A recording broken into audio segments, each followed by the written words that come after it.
আসসালামু আলাইকুম রহমতুল্লাহ। আজকে সকাল সকাল বের হয়ে গেলাম সরিষা বাগানোর জন্য। তো সকাল থেকে প্রচুর বৃষ্টি আসতেছে। গাড়ি একেবারেই চলাচল বন্ধ। অনেকক্ষণ ধরে দাঁড়িয়ে আছি। বৃষ্টি থাকার কারণে আজকে গাড়ি তেমন নেই। তো অনেকক্ষণ দাঁড়িয়ে থাকার পর একটি গাড়ি আসতেছে। ওনাকে বললাম আমাকে একেবারে মেইলি নামিয়ে দিবেন যেখানে সরিষা বাগানো হয়। তো উনিও রাজি হলো। তো অবশেষে গাড়িতে এই সরিষার বস্তা প্লাস তেল রাখার যে কলস ওইটা নিয়ে গাড়িতে উঠে পড়লাম।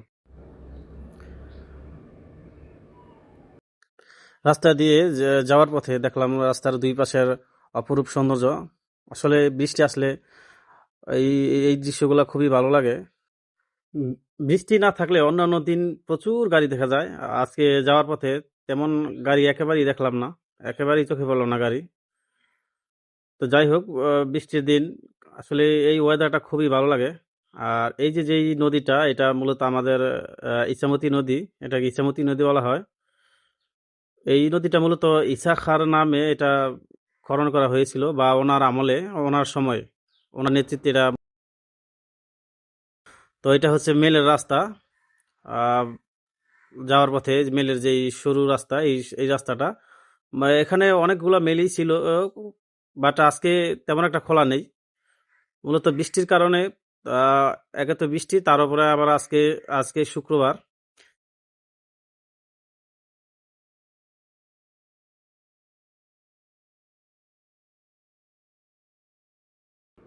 তো প্রথমে সরিষাটা মাপ দিয়ে নিলাম, ওজন করে নিলাম। সরিষাটা হলো 33 কেজি।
এটা হচ্ছে তেল। এই যে এই পাশ দিয়ে তেল পড়তেছে এই বালতিতে।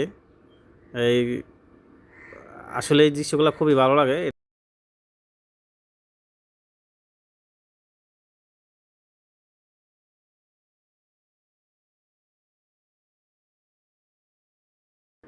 এটা ভরে গেছে, তেল ভরে গেছে। এখন এটা কলসে রাখবে।